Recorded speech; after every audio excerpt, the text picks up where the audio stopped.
S'il y a un décès en fait dans l'exploitation, le chef d'exploitation, le mari par exemple, c'est qu'il y a une véritable fragilité en fait pendant cette période. C'est toujours un peu compliqué de penser pour la femme à la gestion de l'entreprise, aux tâches quotidiennes, savoir qui peut gérer.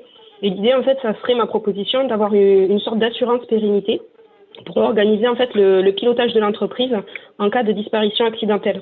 C'est-à-dire encourager un peu à contractualiser de son vivant en fait la fin de vie du chef d'entreprise et qu'on puisse sélectionner quelqu'un, une personne de confiance, qui puisse faire le transfert de compétences, de savoir-faire, au moins sur une période donnée pour que la femme ou le mari puisse en fait pas tout le temps penser à ça et pouvoir un peu avoir du temps en fait pour reprendre l'exploitation et qu'il y ait une assurance de prévoyance là-dessus.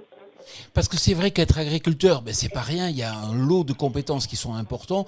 Et dans cette période difficile que malheureusement beaucoup de personnes traversent, il faut être capable d'aller chercher ces compétences de façon territoriale, de façon proche. Christiane Lambert, votre réaction ? Moi, je suis très sensible à ça parce que mon papa est décédé à 52 ans, donc un décès accidentel, brutal. Ça laisse totalement désarmé. Et malgré tout, le lendemain matin, il faut aller traire les vaches, il faut s'occuper des animaux, il faut faire les foins, il faut faire les semis. Et c'est une charge de travail qui est très très forte à un moment où il y a une charge mentale extrêmement douloureuse. Et encore, nous étions deux sur l'exploitation, j'étais à côté de ma maman.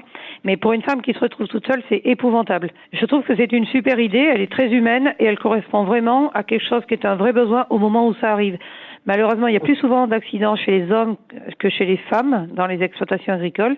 Et c'est plus souvent des femmes qui se retrouvent veuves, avec une difficulté en plus, tracteur, physique, gros travaux. Heureusement, il y a des bonnes relations de voisinage dans beaucoup de régions, des CUMA ou des groupes d'entraide. Mais c'est quelque chose qu'il faut anticiper. Il ne faut pas y penser le matin du lendemain. C'est une super idée.